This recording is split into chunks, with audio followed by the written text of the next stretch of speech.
Namaskaram, namaskaram all of you. Namaskaram, Sadhguruji. Why only you guys are… I am also an Indian, why am I not younger? Sir, you are young at heart. What do you mean just heart? Only heart is young, everything is younger.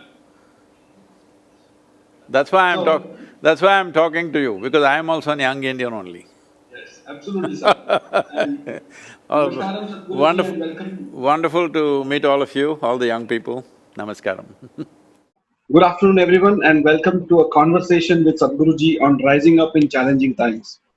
We all know Sadhguruji, but would like to highlight some of the many introductions about him. Guruji is ranked among the 50 most influential people in India. Sadhguru is a yogi, a mystic, a best-selling author, and a poet. Absolute clarity of perception places him in a unique place, not only in the matters of spiritual guidance, but in business, environmental, and international affairs. He opens new dimensions on all that he touches. Guruji's talks have earned him the reputation of a speaker, an opinion maker, and an international dinner. He has been conferred upon the Padma Vibhushan. He has spoken on various forums across the world, including the UN World Headquarters, the UNESCO Headquarters, World Economic Forum, the World Bank, the House of Lords, TED, Microsoft, Google, the Google Headquarters. He has also been invited to speak at leading educational institutions, Oxford, Stanford, Harvard, Yale, Wharton, MIT, and among others. Over the years, Sadhguru has launched mega ecological initiatives. The movements such as the Rally for Rivers and the Kaveri Calling to address urgent need to revitalize Indian rivers, an issue related to soil, water, and climate change. Welcome, Guruji.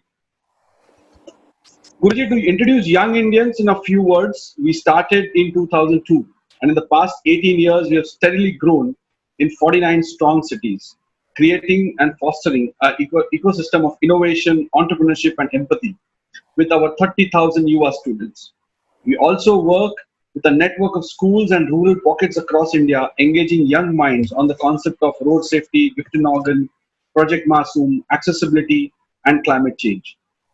While we came across recent times, unprecedented times, and we have not shied from doing COVID relief work.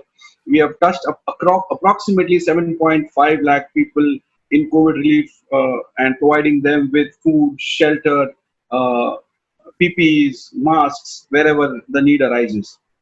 Guruji, before I hand over the screen to the panelists, I have a question to ask. And our theme for climate change is water. We are challenging young minds not only to conserve water, but how can we manage water? When one part of India is having floods and the other part is struggling with the scarcity of water, we would love to know your thoughts. How can we manage or balance water crisis? See, one fundamental thing that I feel most people are missing the point on is, even this question says that, why there is flood and then there is drought, and there is flood and there is drought continuously happening. We must understand these two things are the two sides of the same coin. How does a flood happen and why does it lead to a drought?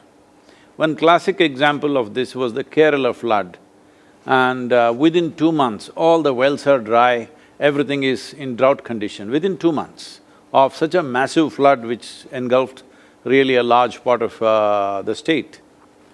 See, essentially we need to understand the only source of water that you have in a tropical country, in India, is the monsoon. River, lake, pond are not sources of water. These are destinations of water where slowly water gathers in those places. But the only source you have is monsoon. So monsoon brings in billions of liters of water. How much can we hold in the soil will determine how long this year's stock lasts for us. Now, the water that comes down, it has to percolate down into the soil. But if it is completely stripped of all vegetation, the water will flow on the surface. When the water flows on the surface, you call it a flood. If it percolates down, it will create variety, it will replenish all the water bodies, including the wells, ponds, lakes and rivers. This is how it happens. If water has to percolate, then there must be enough vegetation there must be enough organic content in the soil, otherwise water will not percolate, it will just flow on the surface. So once there is a flood, you must know a drought is coming. It's as simple as that. There is no such thing as drought and flood being different only because the flood happened. Flood happened means the water did not go where it was supposed to go. It just flowed on the surface, destroyed the land, took away the topsoil and made it much poorer than what it was before the water came. And people are surprised, so much water was there, where did it go? It will naturally run away, it will evaporate, so many things will happen. Only if it percolates down and gets stored in the soil.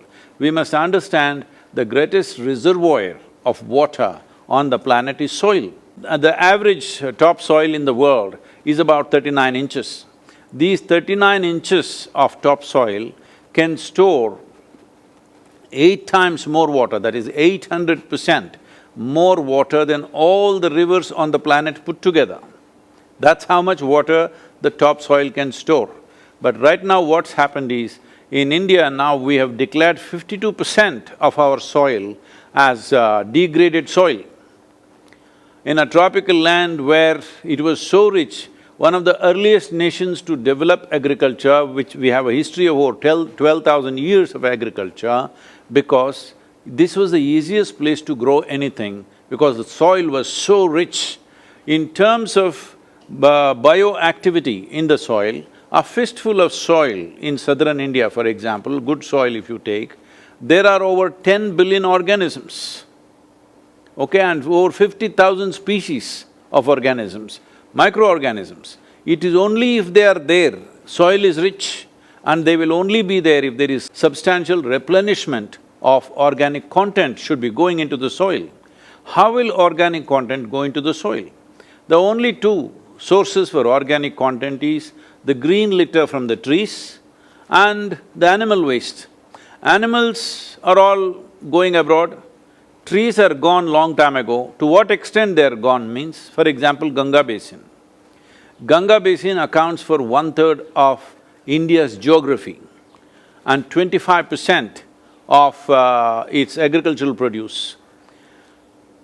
In Ganga Basin, we have removed 92% of green cover in the last 70 years. What's our plan?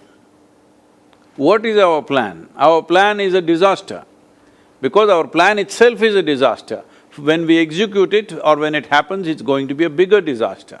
Now, where it is going in terms of water in the world means 4 billion people on the planet right now are experiencing 1 month of severe water stress.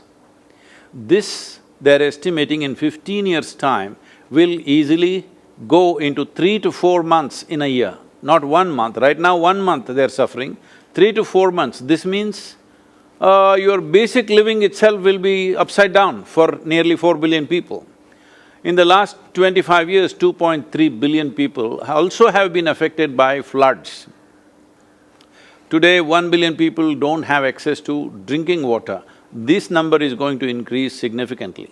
So, based on this is what the Rally for Rivers project was done, and a document which is over 760 pages of recommended policy was given to the central government within 2.5 months. They made this the official recommendation for all the states. A few states went proactive on this, other states, well, it's one more file in their office. Unfortunately, we don't realize the urgency and what this means to the next generation of people, that we are depriving rich soil to the country means we're depriving life in this country. So if we go like this, where we will go, everybody knows, but nobody has the time to do anything about it. For example, that's why we took up Kaveri Basin as a sample to fix. Right now that work is going on in spite of the virus, our volunteers are on the ground, and this year little over 1.1 crore trees will go into agricultural lands. But this need to scale up next year, we are gearing up for that. So if we plant this 242 crore trees in the Kaveri Basin, which is approximately 83,000 square kilometers, in about 12 years' time, these trees will sequester 9 to 12 trillion liters of water, 9 to 12 trillion liters of water. The entire Kaveri flow right now is about 21 trillion, that is including the monsoon season. So nearly 60%, 50 to 60% of extra water will stay in the soil. That means right now Kaveri is not reaching the ocean for 5 months in a year. Most people are not even aware of this, that Kaveri, which was a perennial river for millennia, has become a seasonal river in the last 25 years. For 5 months it is not touching the ocean, 175 kilometers. Short of the ocean, it's drying up for almost 4 to 5 months. Now if Kaveri has to flow, you need these trees. If you plant this many trees, the water that is sequestered, this is 9 to 12 trillion liters of water, this will flow throughout the year. See, all you're trying to do is, because the only source of water is monsoon, and when it comes, we should do everything possible to see that the water stays in the soil and slowly goes out. Right now, monsoons come, immediately floods everywhere. Within 2-3 months, everywhere there is drought. So these are not two different phenomena, it's the same phenomena. Once you see lot of water flowing on the surface, this means there is going to be a drought, inevitably. Because if the water has to go in, the soil has to be rich, it must be organically rich, and there must be substantial amount of root, the vegetation and network of roots for the water to sink in and replenish the groundwater sources. So what to do, everybody knows, what is the problem, everybody knows, but everybody thinks it can happen tomorrow, not in my watch, let somebody else do it. So people have been asking me, Sadhguru, why did you take it up? So I keep asking them, why did you not take it up? Why is it that you didn't take it up? Because there is, this proverbial who will bell the cat kind of thing. To bell the cat, you need an idiot. So you found me, all right? Because I can't just look at a serious problem evolving and simply, watch it, okay, let somebody else handle it. This has to be done, this is not one person's job, this is not one organization's job, this has to be done on a war footing. As a part of this, now we have globally started a movement called Conscious Planet. All our plans have been kind of postponed by about 6 months now because of the virus situation. Otherwise, by now we would have been very active, but even now we are stitching together partnerships across the world with various influencers. The idea is just this.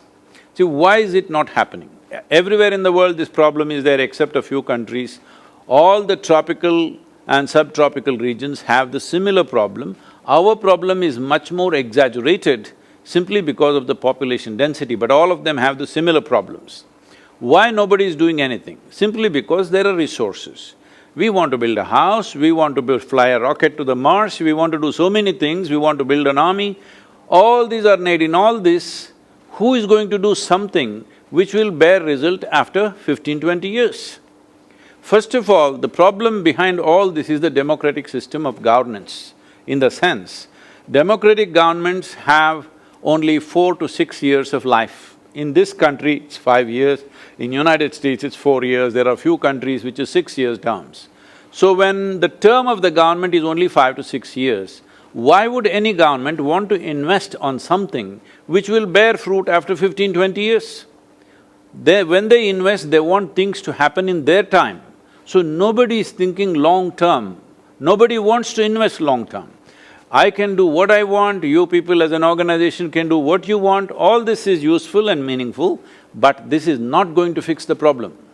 The problem, if it has to be fixed, government machinery should be behind it, massive budgets needs to go into it worldwide, only then this will happen. For this to happen, it has to be in the policy. For it to be in the policy, the people should say, we want it. But people don't know what's the problem. When you say water problem, everybody says, I use only 1 mug of water to brush my teeth. Well, this may help your local municipal corporation, this is not going to fix the ecological problem. So entire campaign, it's distressing for me to see on the televisions, every day all kinds of influencers coming up and saying, I'm using less water for my bath, I use only 1 bucket of water for my bath, I brush my teeth with less water. Please understand, this may be some civic sense. I'm not saying it's a bad thing, it's a good thing, but it is only civic sense. As a person who shares water resources in the city, you're using less water so that everybody else has water, wonderful. I appreciate that civic sense, but it is not an ecological solution in any sense. Because right now the problem and the magnitude of the problem is way bigger than your toothbrush business, much, much bigger. For this to happen, you have to put at least 40% of tropical land in the world under shade. If you don't do that, it's not going to happen. As a part of this, what this planet, conscious planet movement is about, this is about, we want to see that in every country, three top political parties, we want to see that in their election manifesto, if not number one item is always economy. Number two item must be ecology in every political manifesto. If this has to happen, see, there are 5.26 billion people who have franchise. That means they're over 18 years of age and they have, they can elect a government. Out of these 5.26 billion people, I want to instigate and inspire at least 3 billion people. That is 60% adult population should be aware. What should be they aware of? Right now, if you say ecology, United Nations is throwing out material, many other scientific communities are throwing out material. You try to read it, it's… first thing is it's 10,000 pages, and if you read it, you anyway won't understand it because it's PhD kind of stuff. So we are working with United Nations agencies, some of the agencies, to come to this. We want to segment the planet as different latitudinal segments, equatorial region, tropical, subtropical, temperate like this. In each region, what are the 5 things that must happen? Suppose your country is in the tropical region, what are the things that must happen? 5 things. What are the 2 to 3 things that should never happen? At least 60% of the population which walks on the road must be conscious of this, that this is happening, oh, this is a good thing. This is happening, this is not what should happen in our country, everybody should know. Right now, you put it out in such complex PhD material, most common people right now in India or also everywhere in the world, not more than 1 to 2% of the population is aware of the serious ecological impending problem that we are facing right now. It is already there, that also people are not aware. The impending disaster that's waiting in front of us, most people are not aware. Most people's idea is, say now Chennai people, some of you from Chennai? Chennai people suddenly became ecologically conscious because there is no water in Chennai 2 years ago, totally. Now suddenly everybody is concerned ecology. Once again, their idea of ecology is no water in the waterworks. If the tap is dripping water, they don't care a damn what's happening to the rest of the world. So ecological concern is not just of comfort and discomfort you and me at this moment. It is something that needs to be looked at long term. So for this to happen, we want to enroll 3 billion people who are conscious of 5 things that must happen in their country, 2 to 3 things that should never happen in their country. This is the Conscious Planet movement. I invite all of you, young people in India, whether they're in your organization or not, to be a part of it because this is most important. This is not… see, when you say economy, it is always today's work. When you say ecology, everybody thinks it's tomorrow. Well, tomorrow never comes, so it never happens. Unless we invest big budgets and government machinery behind it, it won't happen. This is not some rocket science, it's as simple as this. See, in a tropical country, rains come. In this country, about 40 years ago, the monsoon rains were stretched from anywhere between 80 to 120 to 125 days. Today the monsoon is coming, the same volume of water is coming, but it is happening within 40 to 75 days.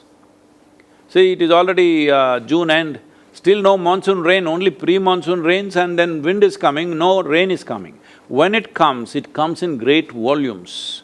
This is also happening simply because of the high pressure, low pressure created because of the empty lands which get so hot, they are pushing away the clouds elsewhere, and when it comes, it will just come in such a big rush that we can't hold it. So the important thing is to create substantial amount of green cover. Where is the land? Because there's population pressure. This is why tree-based agriculture is very, very important.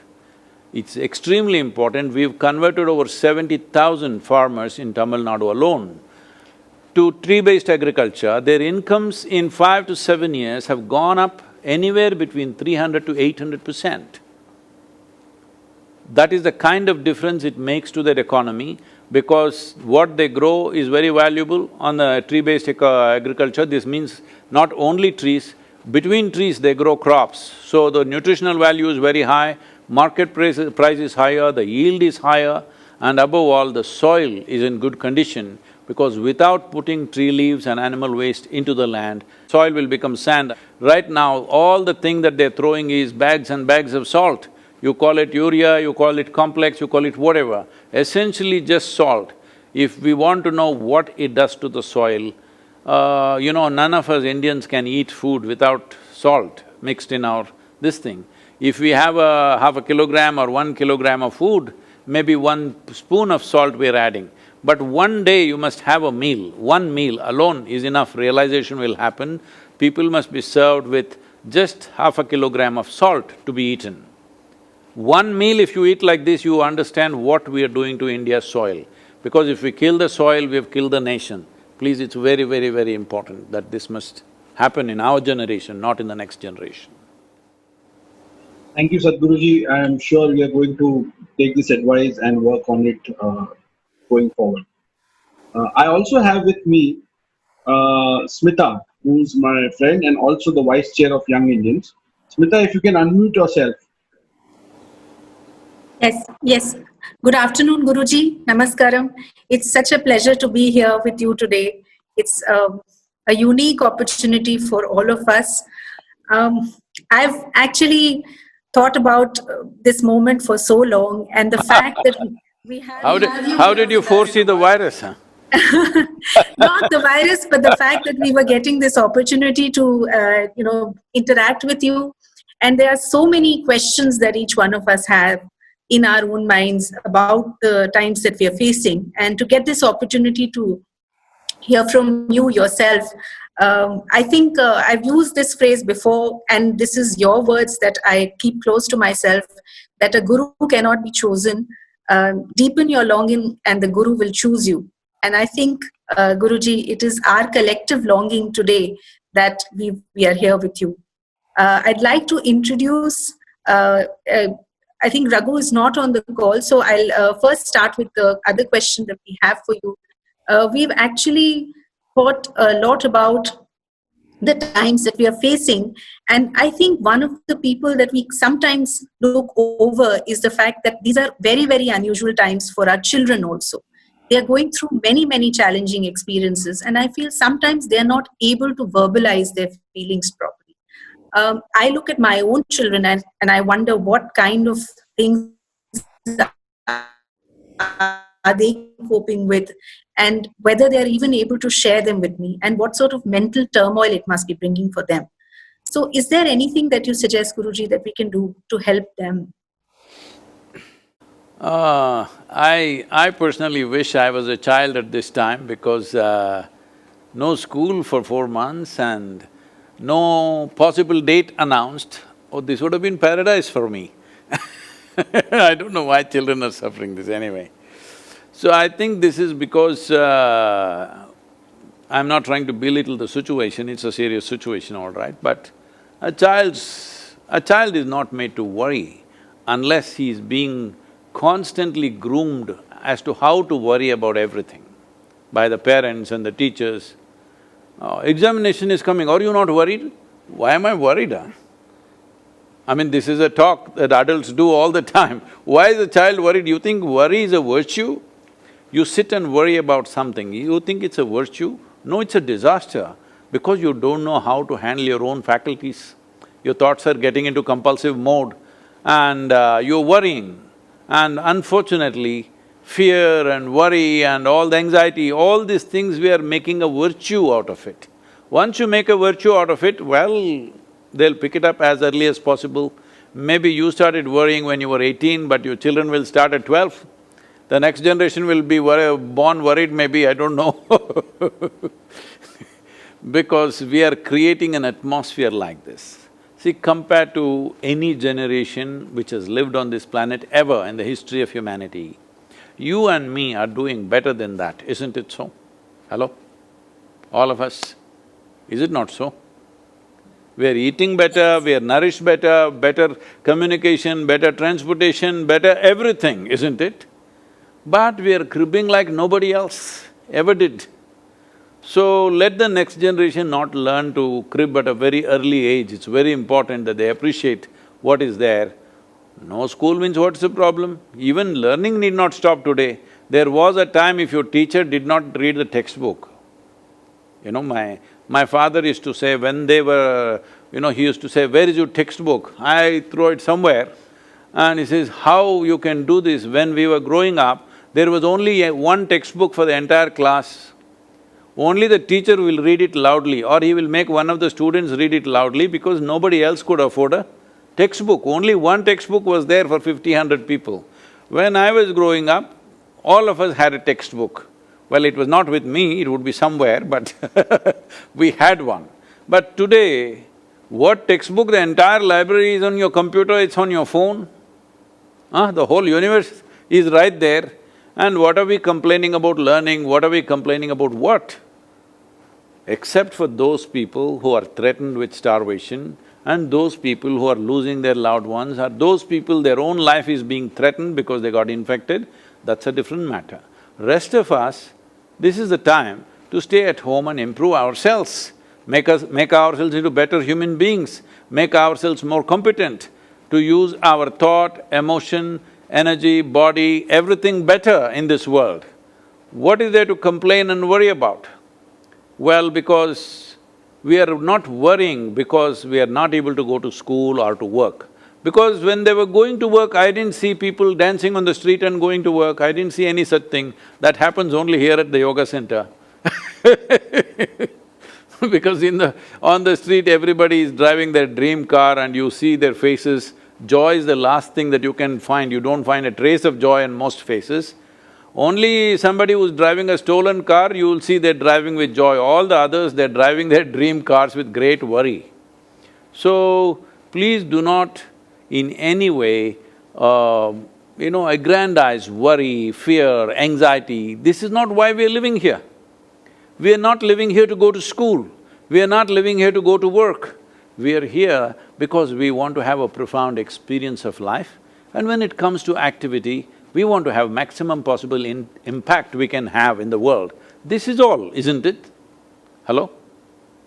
Because we are not here forever, we are here for a little bit of time. In this time, one thing is, we want to experience life as deeply or as profoundly as we can, and when it comes to activity, we want to do impactful activity.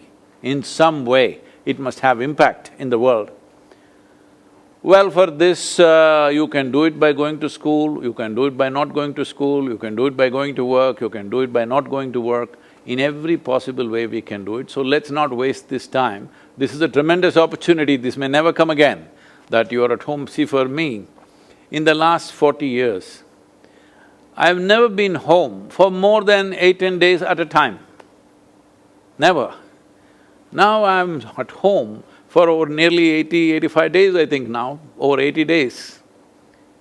Well, I'm really enjoying sleeping on the same bed, eating from my own kitchen, and lot of work also happening. See, I'm talking to you wherever you are.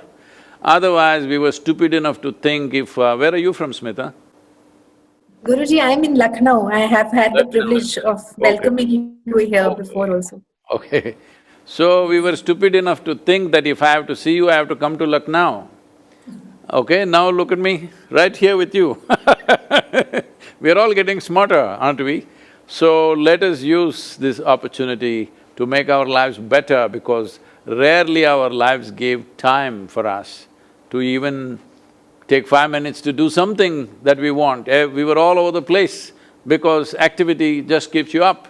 So this is a great time. Children especially should not complain. As I told you in the very beginning, I wish I was a child where there was no possibility of school in the coming year. That would be my dream. It never happened during my time. The longest break that I got, unscheduled break that I got is the president, Zakir Hussain, and somebody else died at the same time, and I got 4 days break and we were celebrating like crazy. Now the virus. I was only… I was only 10 years of age when that happened. Later, I wouldn't celebrate somebody's. So, Guruji, I also have here with me Mr. Raghu Kailas, and Raghu is from Chennai, and he's a past national chairman for Young Indians, and he's also a very, very vibrant and energetic person. So, Raghu has a question for you, Guruji, at handover. Sadhguruji, firstly, thank you for blessing us with your presence today and for sharing your infinite wisdom. My question was related to what… Hey Raghu, if you can join Young Indians, I can also join. Come on. I've been thrown out, Sadhguruji. I'm past the age. I'm the past. Okay. They have thrown me out. And I think in many ways you're probably a lot more youthful than many of us in Young Indians. So there is a lot that we have to learn from you. My question, Sadhguruji, was, we keep talking about the economic impact of COVID and the job loss and the medical impact of COVID. But we talk very little about the mental impact of COVID. For a migrant worker who has lost his job, or for an employee who is not getting his salary, or for that matter, a business owner who doesn't know if his business will survive, there is a lot of mental turmoil going on. What can we do as individuals? What can we do to people around us? And what can we do as young Indians to alleviate this problem, to reach out and help people overcome what they construe as a difficult phase? Well, some of the United Nations agencies are predicting a mental illness pandemic across the world. Well, this is really tragic because, see, when there is a challenge in front of us, these are really challenging times, no question about that. When there is a challenge in front of us, we must be at our best.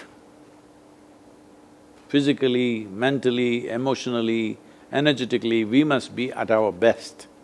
But unfortunately, most human beings, whenever there is a challenge in their life, their own thought, their own emotion, their own body works against them. You can call this illness. If it crosses a certain line, you call this as illness. Otherwise, people think it's normal to be stressful, to be tense, to be anxious. They think it's normal.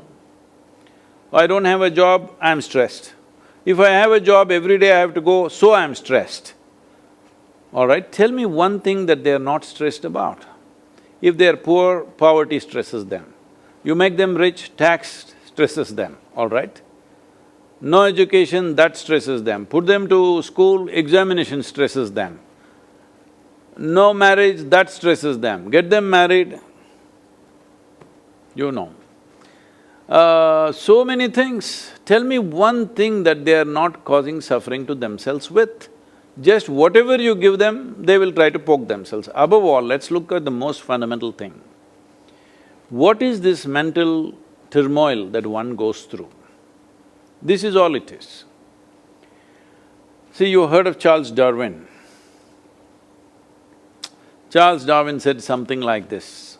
I'm making it very simplistic. A goat could have grown into a giraffe in so many million years. A pig could have become an elephant in so many more million years. But a monkey became a man rather too quickly. This is theory of evolution in a certain way. So how quickly he became means, anthropologists have been looking for a missing link and they haven't found one. So a monkey became a man rather too quickly. What this means is, see, in terms of DNA difference between you and a chimpanzee, between human beings and a chimpanzee, it is only 1.23% difference. 1.23% is not much of a difference, isn't it? So only 1.23% DNA difference. But in terms of intelligence and awareness, we are worlds apart from a chimpanzee, and that's our problem. We have an intelligence for which we don't have a stable enough platform. So this is what we need to do. One most important part of what we call as inner engineering or the yogic system is just this, to stabilize the platform in such a way that your intelligence always works for you, never against you. You may call it by many exotic names. There are 72, as far as I know, there are 72 exotic names for variety of mental sufferings and imbalances that you go through. But essentially what's happened is just this, your intelligence is turned against you. Yes or no? If I'm poking you with a knife from outside, this is me causing suffering to you. If you are poking yourself from inside, essentially the sharpness and the possibility of your intellect has turned against you and become a big problem, isn't it? So we gave you a knife, but you don't know how to hold it, you don't know which is the handle. You held it on the blade side, you're bleeding and you're complaining. You're holding it wrongly, why don't we understand that? If your mind was not as sharp as it is, you wouldn't have any mental problem. Even now if you remove half your brain, you won't have any mental problem, everybody will be fine. Only thing is the possibilities also will be gone. So what is a great possibility, we are making it into a terrible problem. Now viruses come, so my loss of salary, this, that, everything. I am not trying to belittle the economic challenge that we have. It's a massive challenge. The challenge is not just for migrant labor, the challenge is not just for a business owner, even an institution like us, all right? We have thousands of people on our hands. Every day we are cooking for about 15,000 people here, but absolutely no revenue, all right? Last 4 months, simply no revenue, but every day we're cooking for 15,000 people. There are free schools to run, there are services to run. We're trying to do everything possible to keep it up. So it is a challenge for everybody, from the government to the last man. Everybody is being seriously challenged. So when a challenge arises, the question is, do you want to rise or do you want to dig a grave for yourself? This is something we must decide. How do we do it? There are enough tools, there's simple tools that we are offering free of cost to everybody, but they have to invest that much time. At least 15–20 minutes a day if you can't invest towards your well-being, what can we say about the worth of anybody's life? If you think your life is worthwhile and valuable, should you not invest 20 minutes a day to service yourself a little bit? If you're not willing to invest that, I don't see how you get a right to complain about it, because you are not made badly. In terms of design of creation, are you made badly? You are made wonderfully. Yes, in terms of possibility, intelligence, everything has been given to you. You are the peak of evolution on this planet. But see how we are cribbing about everything. Whatever comes our way, all we have is complaint and complaint and complaint. I think this is a great possibility. There are many challenges.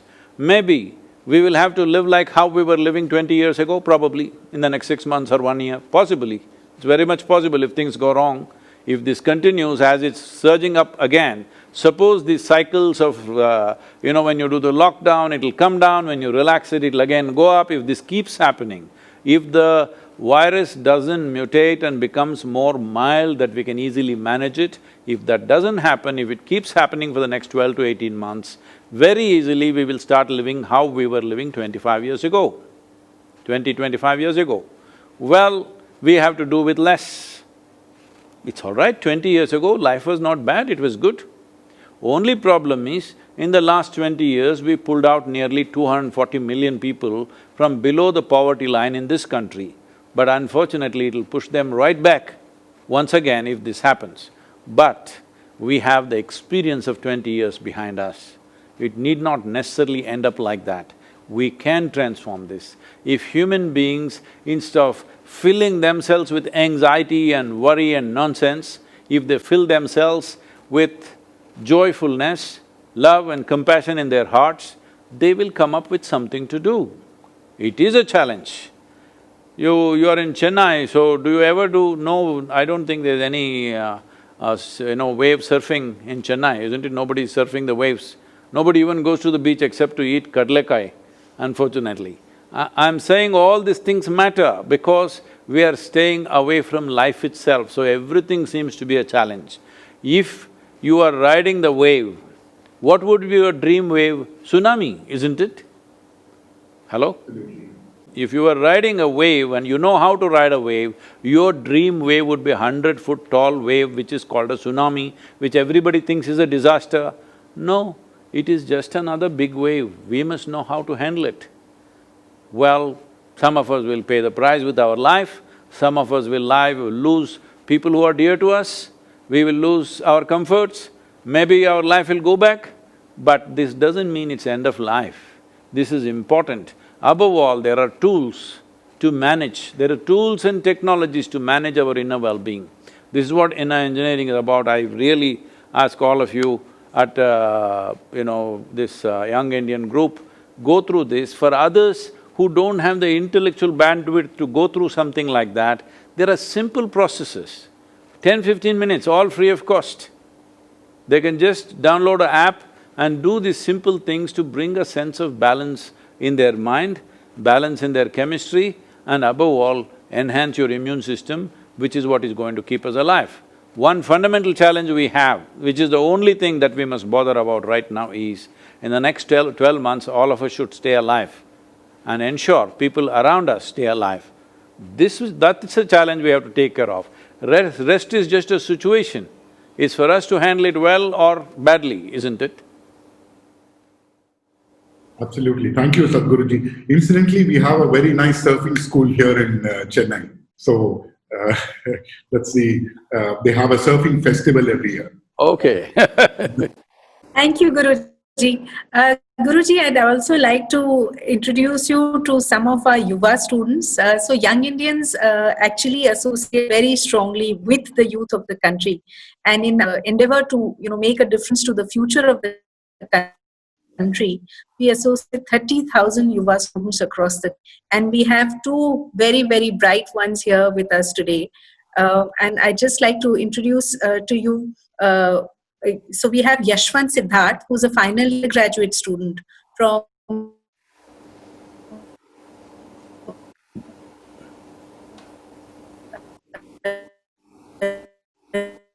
Sri Sai Ram Engineering College in Chennai. And Yashwant has a question for you, Guruji. Yashwant, can…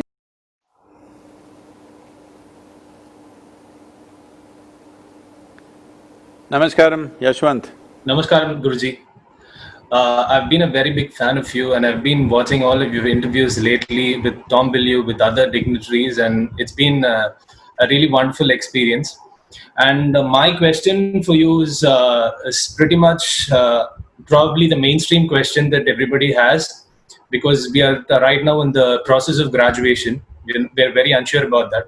But my personal question is, people benchmark success. People benchmark success in life with some metrics, money, pleasure, social status, and everything. But I really don't believe in the concept of success, because I've come to a point from the readings, from the books I've read, it's not about being materialistic.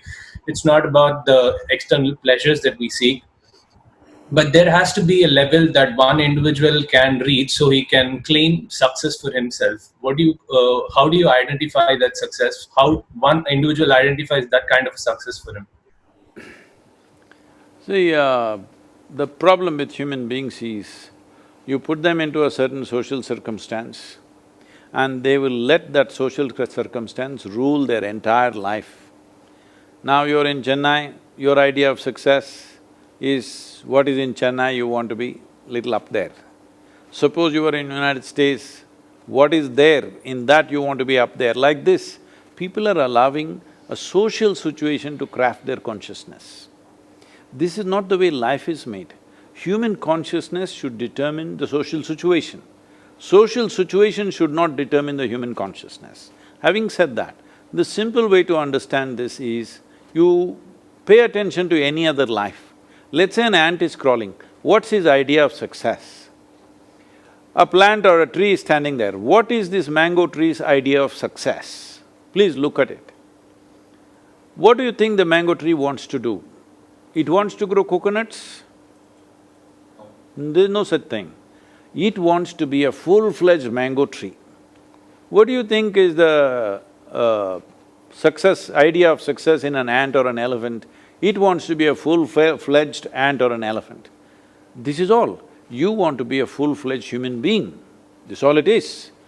But we clearly know what is a full-fledged mango tree, what is a full-fledged elephant, but we don't know what is a full-fledged human being. That's the only problem we have. Because for every other creature, nature has put two lines. Within those two lines, they live and die. For a human being, there is only bottom line, or even the bottom line is not there, there are no lines. Because nature trusted your intelligence that for you, lines are not needed, you can be what you wish to be. So a whole lot of people have made a mess out of themselves. This trust, this intelligence, this awareness that's invested in us has become such a waste, because whatever they are doing, one thing they are not doing is, they are not becoming full-fledged human beings, they're becoming more and more dependent on something or somebody all the time. Whether it is in terms of food or drink or intoxicants or sexuality or something, they're becoming constantly dependent upon something, or emotionally, psychologically, socially, they are crippling themselves. The idea that nature took away the bars of your life is so that you will soar into the highest possible level, which other creatures do not have the possibility. Their entire life is about survival. Stomach full, their life is settled. But once you're a human being, a stomach empty, only one problem, stomach full, 100 problems. This is the nature of the human being. Because survival is not the goal of our life. Survival is needed, we have to take care of it. I think in this generation, Yashwant, for you it might have changed a little bit, but in our generation when we are growing up, the only thing that the parents are asking is, what will you do, what will you do, will you become a doctor, will you become an engineer, how will you earn your living, how will you earn your living? It was all about earning your living. I never understood what this is, what is their problem. I Same never question thought… prevails actually. Even Still today now. they're continuing. Yeah, the same question prevails everywhere. It never occurred to me, how will I earn my living? And I will tell you little bit about myself. As I was growing up, I was determined not to qualify myself for anything. My father being a physician, he was determined I must become a doctor. If doctor doesn't happen, I must become an engineer. If that doesn't happen, something else. He's got a gradation of qualifications in his mind. So, in my mind, I thought it was just absolutely silly that I must worry about my survival, because every other creature is surviving. Every one of the creatures, from an ant to an elephant, everybody makes their living, isn't it? In their own way, unless we mess with it, they're making their living. What is the big deal about me making a… when an earthworm can make a living, with such a big brain, why can't I make a living if I want to? So I never invested myself in that direction. People were worried, and my father always says, he has no fear in his heart, what will happen to him? One day I was around 12 years of age, I turned around and asked, when did fear become a virtue? When did fear become a virtue? We are nurturing these things all the time, what will happen, what will happen? See, the most important thing as a human being is, the human faculty should grow to the fullest possible capability. What to do with it is not even a concern. We will do something according to the need of the times. Today, people… if I go to some place, I was in the economic forum, and this professor from Harvard comes and says, "Oh, you're that amazing tree planter." I said, "No, I'm not a tree planter." So, no, you planted millions. Okay, I planted trees, but I'm not a tree planter. So he asked me, then what do you do? I said, I make people flower. Why I'm telling you this is, it's important that you as a human being blossom into your fullest possibility. What you will do according to the needs of the times. I'm planting trees because there are no trees. If there were enough trees, why the hell would I go planting trees?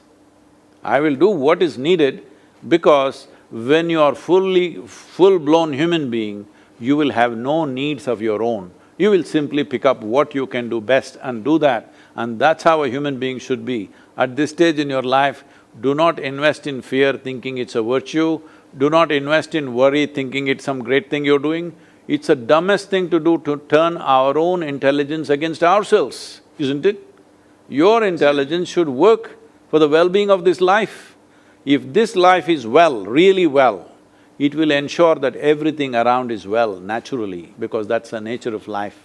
You don't need morality, I want to be good to everybody. No such thing. When you're feeling wonderful, have you noticed this? When you're feeling joyful and wonderful, you're naturally wonderful to all the life around you. This is the way life works. No, you are miserable but you want to do good things. Your good things will create terrible things. Most terrible things on the planet have been done with good intentions, isn't it?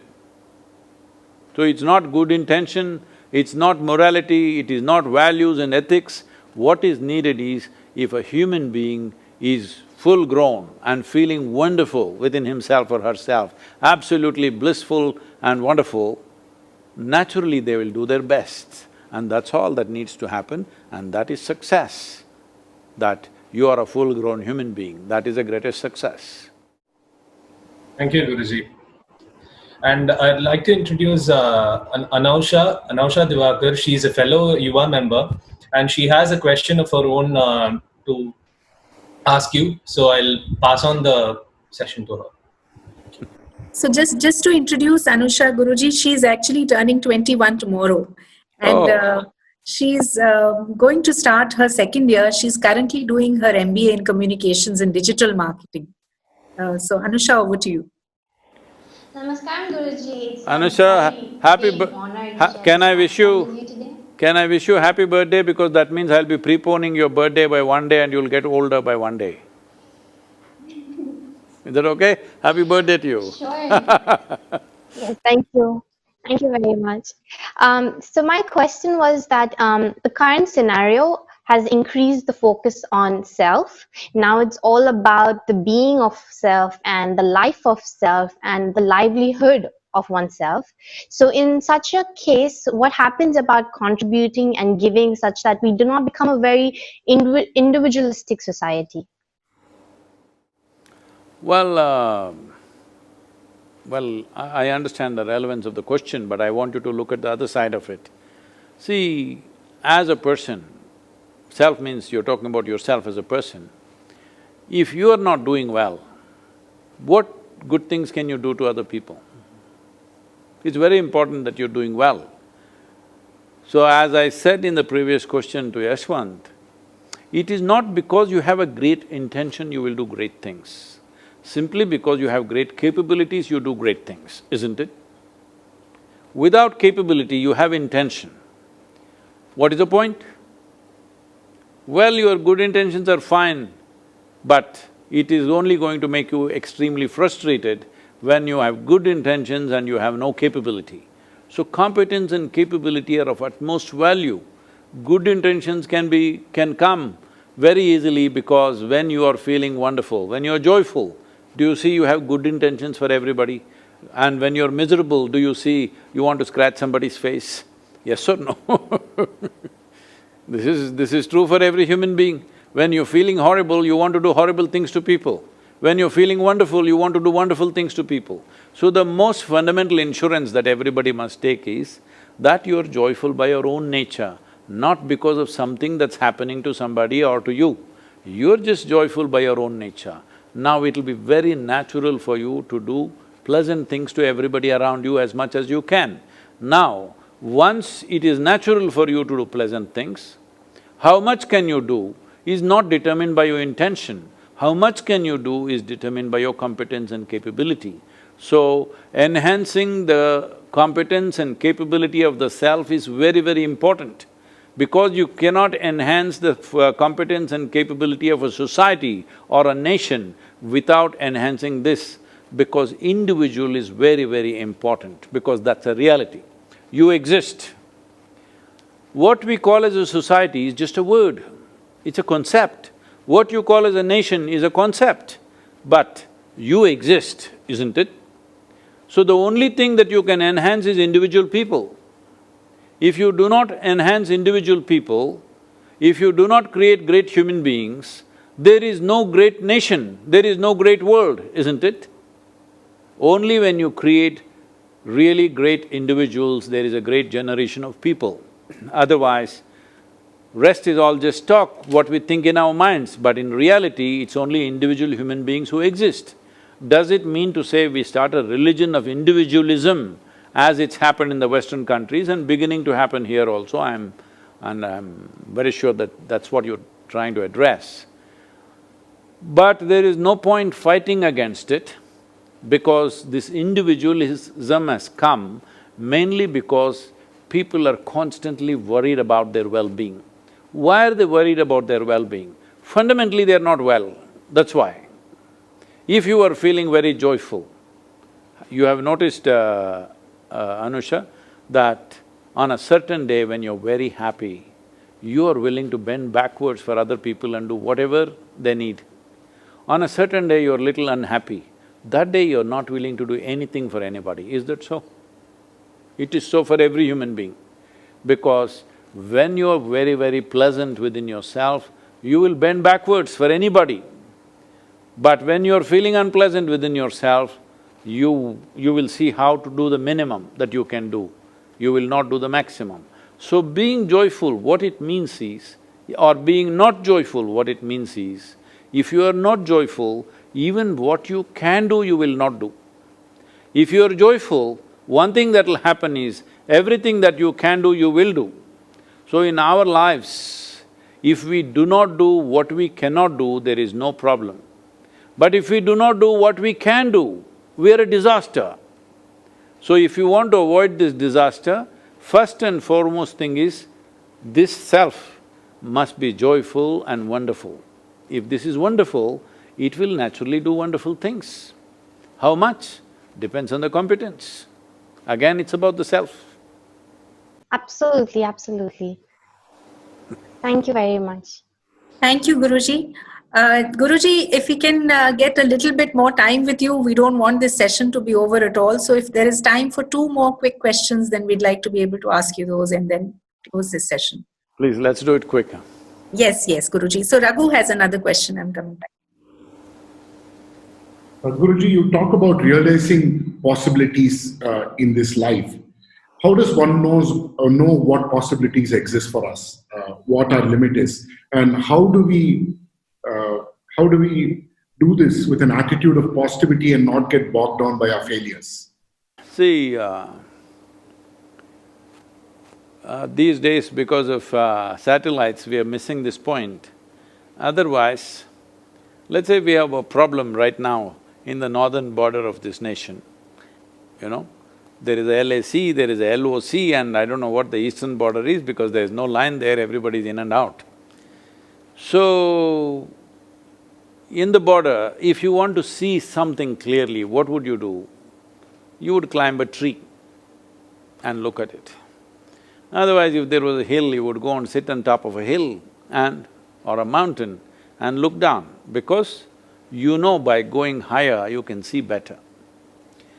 From the same principle, we saw the best thing is to put it as high as possible. So we put the satellites outside the atmosphere and from there we are looking now.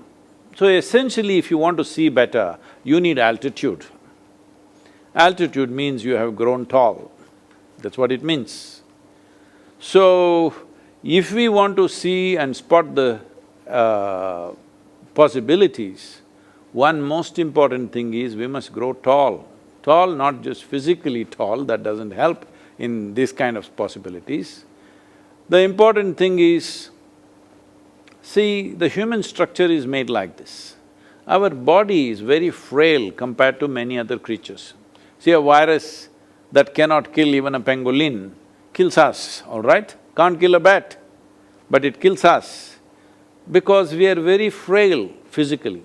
Because our energies, our making is more invested in our intelligence, in our awareness, in our consciousness.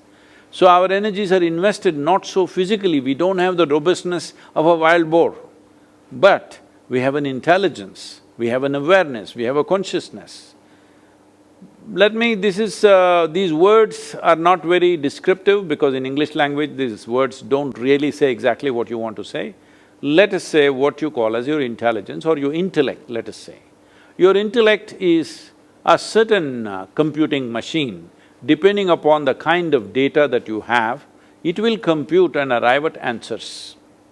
If you keep it well serviced, it will arrive at a reasonably good answer, but only from the limited data that you have, because it doesn't see anything else. It only works, it's just like your computer, only from the data, the software that is already there, only based on that it works. That's how your intellect works. That's one way of seeing possibilities. So today everybody is talking about data, data, data everywhere in the world. It's very distressing for me because this means humanity is going backwards. All other dimensions of intelligence, they're surrendering to data because data means something that we already know, no new possibility there. Within that we are searching. It is like we are searching in the garbage bin for food. You know, who does that? Only somebody who is really down and out will go and search for food, unfortunately, in the garbage bin. So, what is already been used and there, in that we are searching for possibilities, this is one way of living. Well, there is a dimension of intelligence which is beyond this, within us. Well, there are many words attached to this, let me put it in a single word, because there is intelligence which is subjugated to the memory that you have gathered, and there is an intelligence which is not subjugated to the memory that you have gathered. Beyond your memory, beyond the boundaries of your memory, there is an intelligence, which generally in the yogic culture we call it as Chitta. If you access this, suddenly you have a satellite. You are able to see everything that other people don't see. So, it is important, once again it comes to the same thing. If we want to function well in the world, if we want to do anything well, anywhere, we must invest on this machine, enhancing this, isn't it? Without enhancing this person, how big possibilities will happen? Everybody is looking in the world. World is fine, but if you enhance this, possibilities will naturally come. How will it not come? It has to come. So this aspect is completely missing in our education systems, all data. Our entire education system is data. Now with the virus, they're feeling ridiculous, all the educational institutions, because slowly they're beginning to realize without them also people can educate themselves. This I realized long time ago, but they're realizing now. Without all this infrastructure and fanfare, you can still educate yourself. It's possible to do that, because data, like never before in the history of humanity, data is available everywhere, isn't it? You don't have to go read a textbook for data, you don't have to go listen to your teacher for data. There was a time there was only one man in your village who could read. So everybody sat there with their mouths open to listen to that man reading Gita or Veda or something else. Those days are over. Now, you don't even have to know to read, you can still get as much data as you want. That's what you're doing right now with the conference, all right?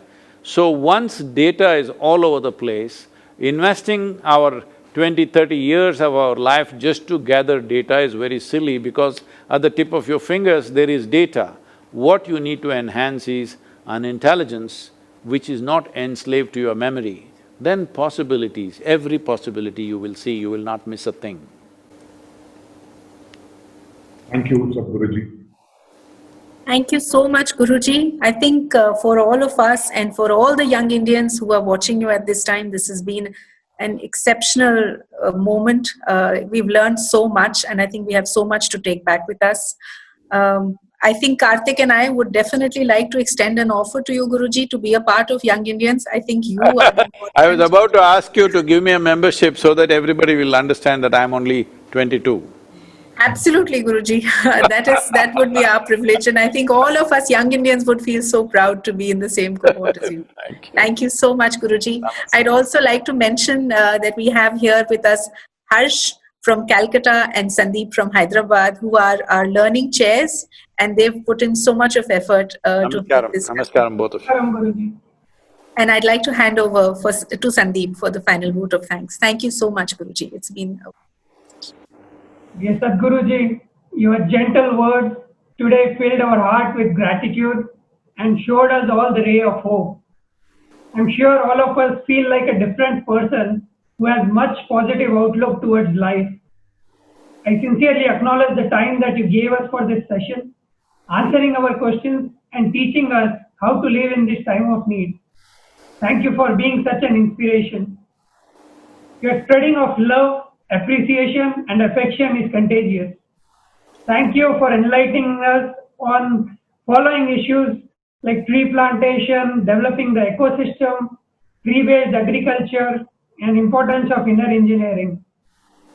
On behalf of CII Young Indians, I would like to thank Isha Foundation and team members of Isha Foundation for coordinating this event with us. I would also like to thank all the panelists for moderating the event. Lastly, I would like to acknowledge all YI members and UA members and guests for joining us today. Remember, as we express our gratitude towards Sadhguruji, we must never forget that the highest appreciation is not to utter the words, but to live by them. Thank you so much, Guruji. Namaskaram. Thank you very much. Namaskaram.